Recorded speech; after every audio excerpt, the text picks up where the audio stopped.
Hello दोस्तों, आप सभी को स्वागत है आपके अपने YouTube चैनल मैथ मनोरंजन पर। और मैं हूं मनीष कुमार। दोस्तों, आज हम लोग निर्देशांक ज्यामिति के पार्ट 2 लेके आया हूं। इससे पहले पार्ट 1 करा चुका हूं, जो निर्देशांक ज्यामिति का सबसे बेसिक पॉइंट है। तो दोस्तों, अगर इस वीडियो को नहीं देखे होंगे तो डिस्क्रिप्शन बॉक्स में मैं इसका लिंक दे चुका हूं, तो डिस्क्रिप्शन बॉक्स खोल के ये देख सकते हैं। दोस्तों, ये पार्ट 2 में हम लोग निर्देशांक ज्यामिति के जितने भी फॉर्मूले होंगे वो सब कराने वाला हूं। तो दोस्तों, इस वीडियो को अंत तक देखें और अगर अच्छे लगे तो अपने दोस्तों के साथ शेयर करें, चैनल को सब्सक्राइब करें और बेल आइकन को दबा ले। अब देखिए दोस्त, जैसे P और Q दो बिंदु है, उसमें से आपका P का निर्देशांक भी दिया हुआ रहेगा और Q का निर्देशांक भी दिया हुआ रहेगा। तो हम लोग क्या करेंगे, इस कहेगा कि इसे P और Q के बीच की दूरी ज्ञात कीजिए। तो कैसे करेंगे, तो इसके लिए रेडीमेड फॉर्मूला है root under x2 minus x1 का whole square plus y2 minus y1 का होल स्क्वायर। ठीक है, ये PQ बराबर कहेगा, यानी P और Q के बीच की दूरी बताइए। तो हम लोग क्या लिखेंगे, root under x2 minus x1 का whole square plus y2 minus y1 का होल स्क्वायर। जो इस सूत्र को दूरी सूत्र के नाम से जाना जाता है। किस सूत्र के नाम से जाना जाता है? दूरी सूत्र के नाम से जाना जाता है, डिस्टेंस फार्मूला। ठीक है, तो जब दो बिंदु के बीच दूरी ज्ञात करने को कहेगा तो उसका निर्देशांक आपको पता रहेगा। तो क्या करेंगे, इस फार्मूला की सहायता से हम लोग ये दो बिंदुओं के बीच की दूरी आराम से निकाल सकते हैं। अब देखिए दोस्त, ये क्वेश्चन आपको कहता है बिंदुओं 2, -3, इसको नाम दे सकते हैं P इंटू 2, -3 और Q इंटू 2, 2 के बीच की दूरी बताइए। ठीक है, ये कह रहा है बिंदु P है और ये Q है। ठीक है, कहता है कि इसे बीच की दूरी बताइए। तो इस तरीके के क्वेश्चन को हम लोग क्या करेंगे, तो जस्ट इस पर बैठा देंगे। ठीक है, P है, इसका निर्देशांक क्या दिया हुआ, तो 2, -3। ठीक है, और इसका निर्देशांक क्या दिया हुआ, 2, 2। अब देखिए दोस्त, इसका बीच की दूरी पूछ रहा है, तो हम लोग क्या काम करेंगे, ये भी तो दूरी सूत्र है, इसी पर बैठा देंगे और क्या करेंगे, हम लोग मान निकालेंगे। लेकिन पहले ये पता कर ले x1 कौन होगा और x2 कौन होगा, y1 कौन होगा और y2 कौन होगा। तो देखिए, ये जो पहला होता है वो x1 y1 होता है। ठीक है, और ये जो होता है x2 y2 होता है। तो इसका मतलब है ये जो होगा x1 होगा, देख लीजिए, लिख देते इधर साइड में। x1 जो होगा वो कितना हो जाएगा, तो 2 हो जाएगा। और x2 कितना हो जाएगा, तो इसका बक्सा 2। ठीक है, और y1 कितना हो जाएगा, तो -3 हो जाएगा। y1 बराबर -3 और y2 बराबर कितना, तो 2। y2 बराबर 2। तो देखिए दोस्त, इस फार्मूला में क्या करेंगे, इसका मान हम लोग रख देंगे। रख दीजिए, रूट अंडर x2 का मान कितना है, तो 2 माइनस x1 का मान भी 2 है प्लस y2 का मान कितना है, तो 2 माइनस y1 का मान कितना है, तो -3। इसका स्क्वायर दिया हुआ, 2 से 2 जाएगा तो 0, तो 0 का स्क्वायर प्लस 2 माइनस माइनस क्या होता है, प्लस 3 का स्क्वायर। ठीक है, तो क्या हो जाएगा, रूट अंडर 0 का स्क्वायर प्लस 3 और 2 5 का स्क्वायर। अब देखिए दोस्त, 0 का स्क्वायर 0 ही होता है प्लस 5 का स्क्वायर 25। अब किसी संख्या में 0 जोड़ने पर कोई फर्क नहीं पड़ता, इसीलिए क्या हो जाएगा, तो 25 हो जाएगा। अब 25 का वर्गमूल क्या होता है, 5। इकाई है तो क्योंकि इसका मात्रक नहीं होता है तो इकाई है। देखिए दोस्त, यहाँ पर इंतजार कर रहा है हम लोग को आंसर। ठीक है, तो क्या हो जाएगा, 5 इकाई आंसर हो जाएगा।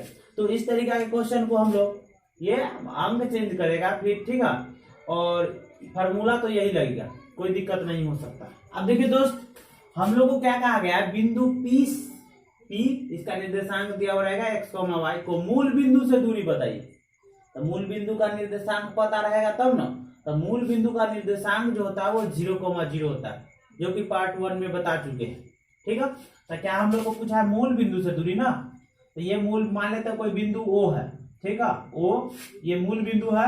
अब मूल बिंदु का हम लोग जानते हैं निर्देशांक 0,0 होता है। ये क्या है, तो मूल बिंदु है, मूल बिंदु, ठीक है O, और ये P है, इसका निर्देशांक आपको पता है x, y।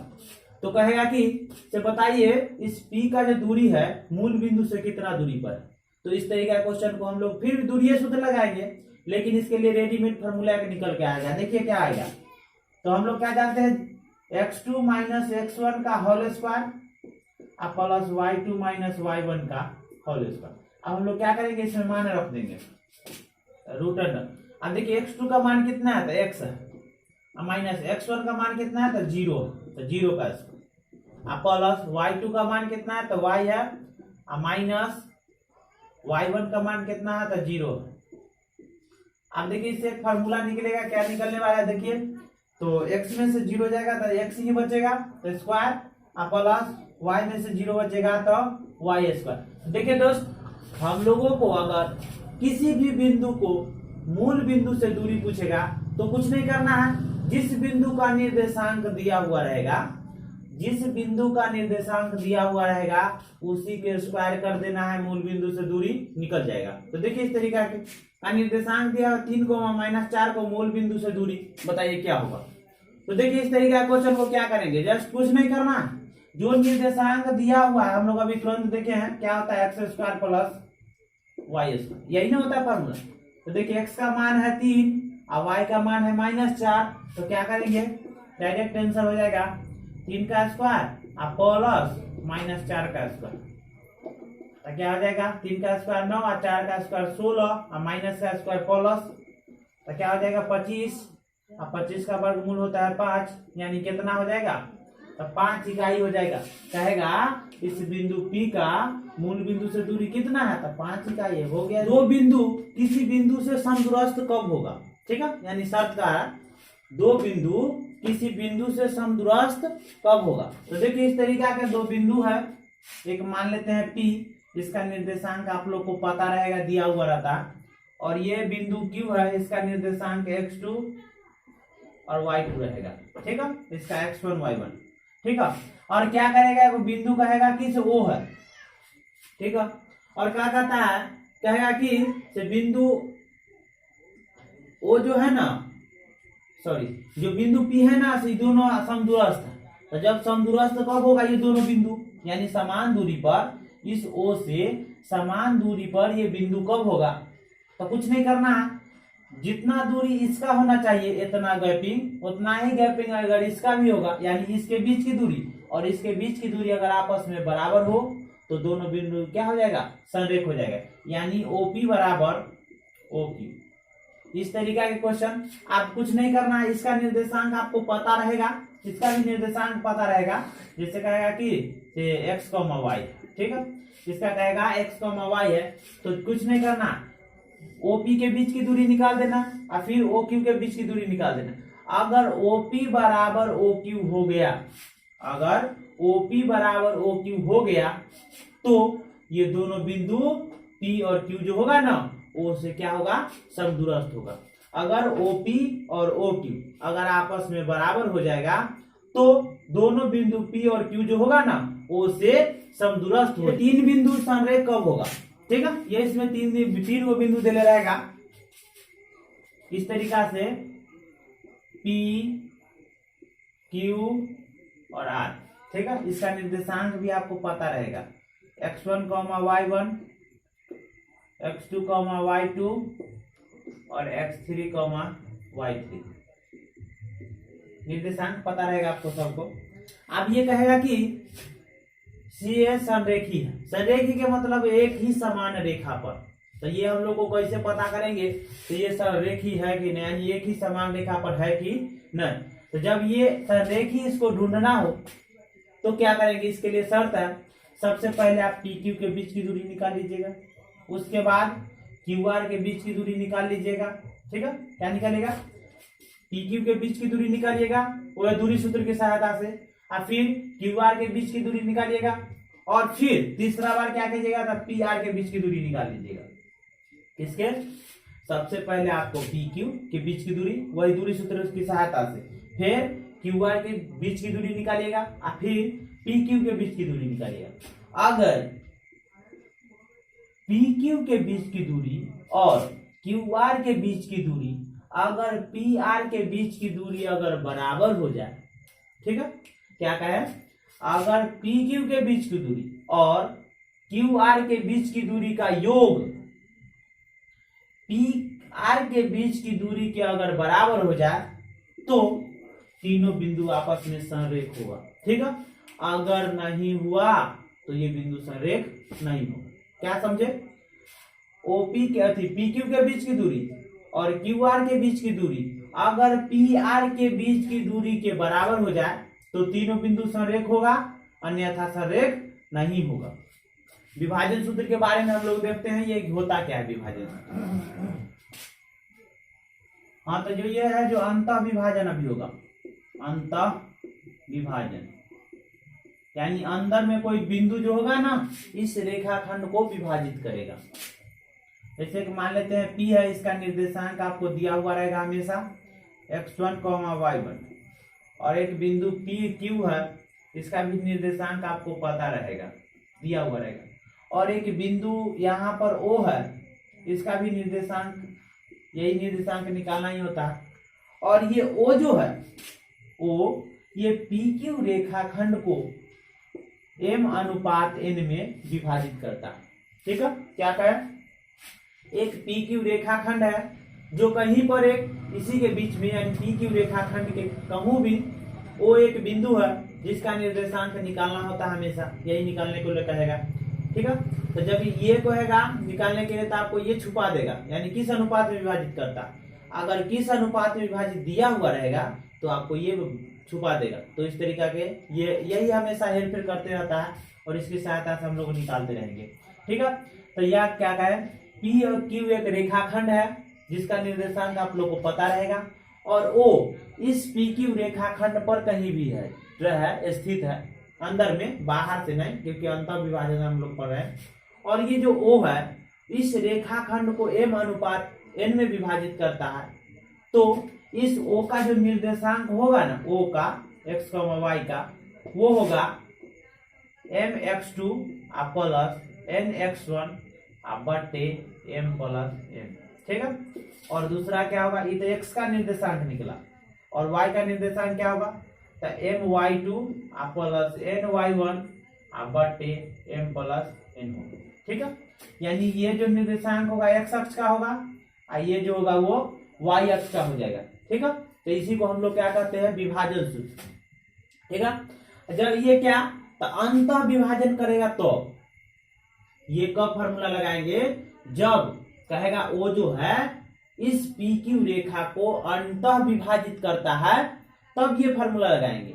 अगर बाह्य विभाजित करेगा तो कुछ नहीं है, बस देखिए इसमें खाली बाह्य तक विभाजित करेगा ना, तो इसको क्या करना है, बस कुछ नहीं करना है, यहाँ पर माइनस लगा देंगे। क्या लगा देंगे, माइनस। लेकिन इसका पिक्चर जो होगा ऐसे नहीं होगा, इसका पिक्चर बाहर से, ये वो जो होगा इधर नहीं होगा, अब इधर होगा, कहूँ स्थित इधर या उधर वो रहेगा, और ये m/n के अनुपात में PQ को काट रहा है। तो इस तरीका कहेगा कि बाह्य विभाजित कर रहा है, तो कहेगा कि इस O का निर्देशांक क्या होगा। तो इस पर हम लोग एक तो क्वेश्चन देख लेते हैं। कैसे क्वेश्चन पूछता है, उस बिंदु का निर्देशांक ज्ञात कीजिए, उस बिंदु का निर्देशांक ज्ञात कीजिए जो बिंदु 4, और 8, को जोड़ने वाली रेखाखंड को आंतरिक रूप से 3:1 के अनुपात में विभाजित करता है। अब यहाँ कह रहा है आंतरिक रूप से, एक मतलब हम लोग जान गए तो ये अंतः विभाजित कर रहा है। तो क्या करेंगे, पिक्चर ड्रा कर देंगे। ये P है, इसका निर्देशांक पता है 4, और ये है Q, इसका निर्देशांक है 8,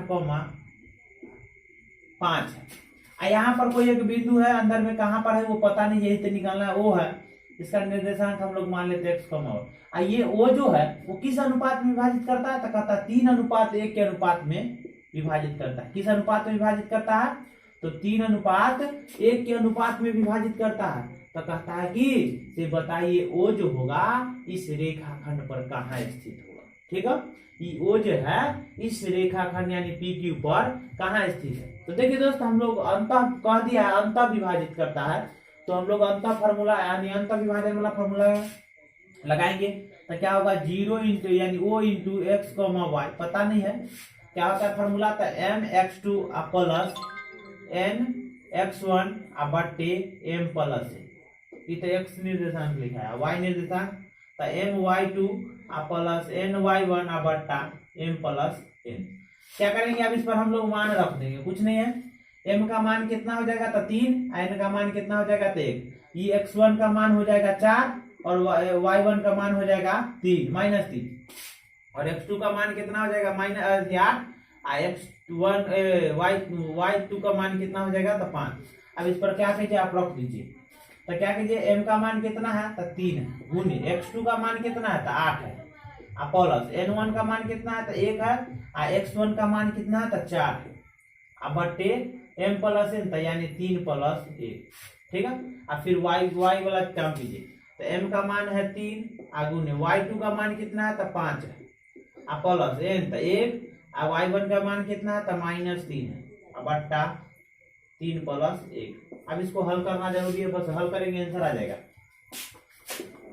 तो क्या है 8 3 24 प्लस 4 कम 4 बट्टा 3 1 4। देख लीजिए 8 3 24, तो 24 लिख दिए, और 4 कम सॉरी यहाँ पर गुना का चिन्ह होगा, 4 कम 4 तो 4 लिख दिए, और 3 1 4। अब इसका काम कीजिए, 5 3 15 प्लस माइनस क्या होगा, तो माइनस प्लस माइनस माइनस, और 3 कम 3 बट्टा नीचे में 4 तो होगा नहीं। अब क्या करेंगे, तो इसको जोड़ देंगे, 24 और 4 28 बट्टा 4 आई 15 में से 4 जाएगा, तो 12 बट्टा 4। ठीक है, यानी 7 चौक 28 और 4 तिया 12, यानी 7,3। यानी ये जो बिंदु O होगा कहाँ होगा, तो 7,3 पर जाकर होगा। ये क्वेश्चन फंसाने के क्या क्या क्या काम करता है, तो कह देता है कि से एक रेखाखंड है, एक P है और Q है। ठीक है, ये P है और Q है, इसको कहता है समत्रिभाजित करता है। क्या करता है, तो समत्रिभाजित करता है। तो इसका मतलब क्या हुआ, तो सम माने होता है बराबर, त्रि माने होता है 3, भाजित का मतलब होता है बांटना। क्या होता है, बांटना। यानी सम माने होता है बराबर, त्रि माने 3, भाजित का मतलब होता है बांटना। यानी इस रेखाखंड PQ को 3 बराबर भागों में बांटा गया है। क्या बराबर भागों में, 3 बराबर भागों में। ठीक है, यानी जितना दूरी ये होगा उतना ही दूरी ये होगा, और उतना ही दूरी ये होगा। इसका नाम धो दीजिए R और S।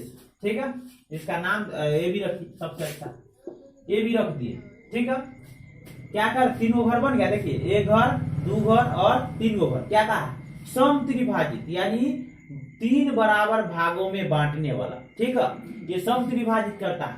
तो देखिए दोस्त, इस तरीका क्वेश्चन तो आपको कहेगा कि पहला इसका निर्देशांक बताइए और इसका निर्देशांक बताइए।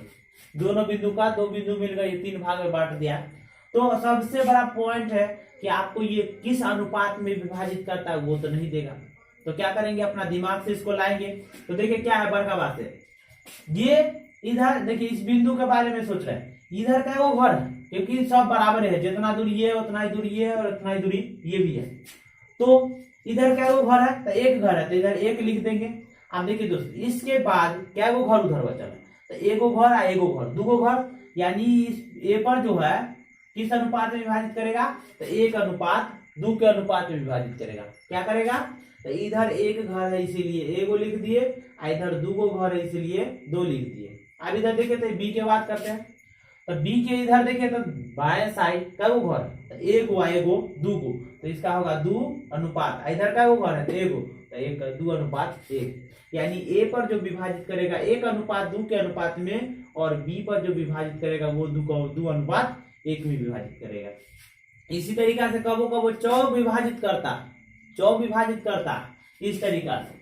तो चौक विभाजित का मतलब 4 बराबर भागों में बांटने वाला, ठीक है, 4 बराबर भागों में बांटने वाला। तो 1, 2, 3 और 4, देखिए 1, 2, 3 और 4, तो 4 बराबर भागों में बांटने वाला कहता है। तो इस तरीके का क्वेश्चन को क्या करेंगे, तो बस हमको मेन यही है, ये आपका निकल गया तो मेन निकल गया, बाकी तो काम विभाजन सूत्र से होगा, ठीक है। तो इसका क्या होगा कि किस अनुपात विभाजित करेगा, तो इधर एक घर है तो 1 लिख देंगे, इधर क्या घर 1, 2, 3, तो क्या लिख देंगे 1:3।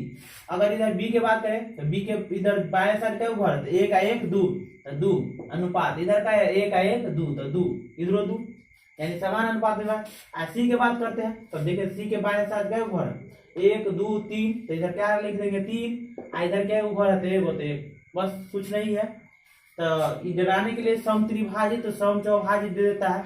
तो मेन आपको यही पॉइंट अनुपात निकालना पड़ता है, और ये निकाल लिए तो आपका आसान बन जाएगा क्वेश्चन। अभी देखिए दोस्त, एक विभाजन सूत्र में क्या पूछता है, जैसे कह दिया पी है, एक क्यू रेखाखंड है, ठीक है, आई कहेगा वो जो है वो ये पी क्यू रेखाखंड के मध्य में, मध्य के मतलब बीच में है, ये कह सकते हैं जितना दूरी ओपी होगा उतना ही दूरी ओक्यू भी होगा। क्या कहा है कि ओ जो है इस रेखाखंड PQ के मध्य में है, मध्य के मतलब बीच में, एकदम बीच में, तो बीच में है, तो बताइए जितना दूरी ये होगा उतना ही दूरी ये होगा, तो क्या होगा 21 अनुपात में विभाजित करेगा 1:1 में। तो आपको इसका निर्देशांक भी पता रहेगा और इसका भी निर्देशांक पता रहेगा।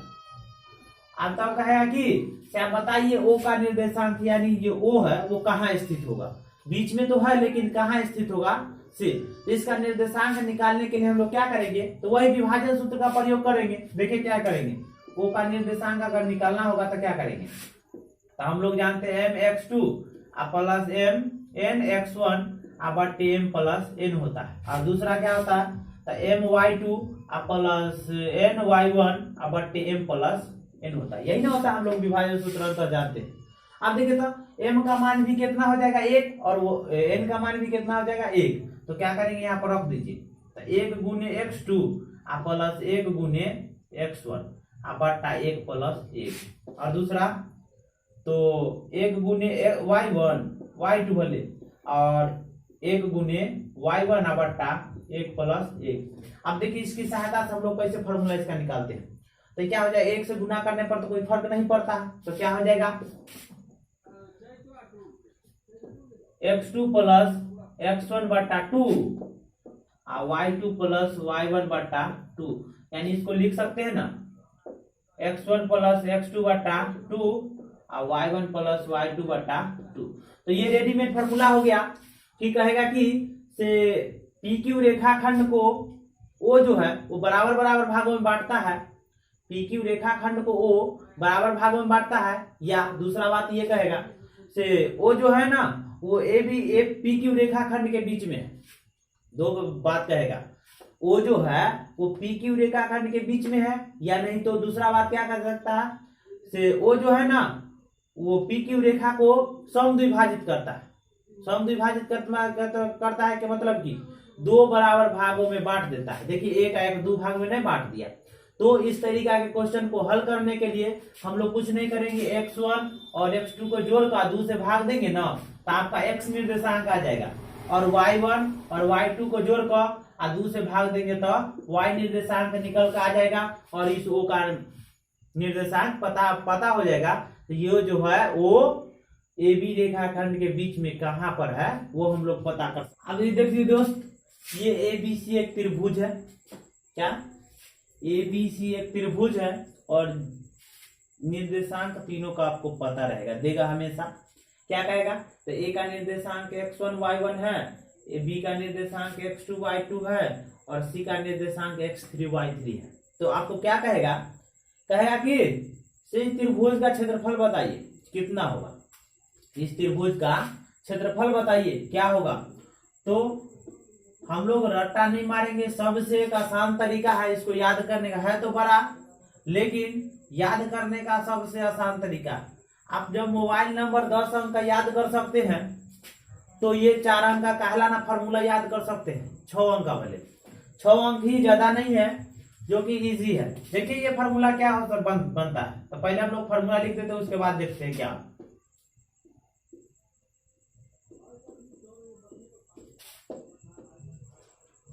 x1 into y2 minus y3 plus x2 into y3 minus y1 plus x3 into y1 minus y2।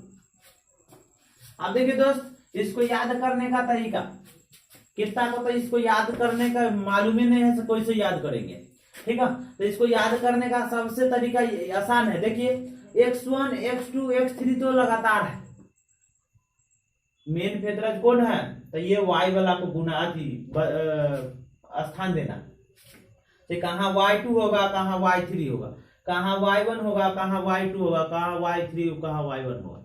तो देखिए सबसे आसान तरीका है, जब आप 10 नंबर का मोबाइल नंबर आप 10 अंक का याद कर सकते हैं, तो ये 6 अंक का काहे ना नंबर याद कर सकते हैं। तो ये याद क्या करना है आपको, तो देखिए 2 और 3 क्या होता है 23, 3 और 1 31 और 12। डायरेक्ट कुछ नहीं याद करना, 23 31 12 याद करके रखेंगे, आपको जिंदगी भर कभी भुलाइए नहीं पाइएगा, दिमाग से निकल भी नहीं करेगा, ठीक है। तो क्या करेंगे, आइए देखिए, ये देखिए क्या है, प्लस के साथ ये 3 बार लगातार लिखा ही जा रहा है, ये तो कभी नहीं भूलिएगा, मेन वही है, क्या है x1 x2 x3, ये तो लिखना ही है। सिर्फ और सिर्फ दिक्कत है तो y में, तो y को याद करने का सबसे आसान तरीका है, क्या याद करके रखेंगे, तो 23 31 12। मोबाइल नंबर आप याद करते हैं तो नहीं, इसको याद कर लीजिए, क्या होगा 23 31 12। अब इसकी सहायता से हम लोग क्या करेंगे, तो त्रिभुज का क्षेत्रफल निकाल सकते हैं आसान से। तो ये आसान है बहुत याद करने का दोस्तों, इसको रट्टा नहीं मारे, और ये 23 31 12 को याद करके रखे, ये कब आप भूल नहीं पाइएगा। तो इसी को इस तरीके का क्वेश्चन में एक बहुत ही वीवीआई क्वेश्चन क्या है, कहेगा कि से ए बी सी क्या है, संरेख है, ए बी सी तीनों संरेख है। अभी हम लोग दूरी सूत्र की सहायता से संरेख के बारे में देख चुके हैं। से संरेख कब होगा, तो जब ए बी के दूरी बीच की दूरी बीसी के बीच की दूरी का योग अगर एसी के बीच की दूरी के बराबर होगा तो हम लोग जानते हैं संरेख होता है। लेकिन इसमें आपको कह देगा त्रिभुज जो है ना एबीसी वो संरेख है। तो जब एबीसी संरेख हो और उससे उस बिंदु से मिलकर बना त्रिभुज जो होगा उसका क्षेत्रफल जो होगा ना वो 0 होता है। जब एबीसी संरेख हो तो उस एबीसी से मिलकर बना त्रिभुज जो होगा ना उसका क्षेत्रफल जो होगा वो 0 होगा, ठीक है। तब एबीसी संरेख हो जाता है। तो आपको इस तरीके का क्वेश्चन में के का मान पूछने या एक्स का मान पूछे या वाई का मान पूछे, किसी भी का मान पूछ सकता है।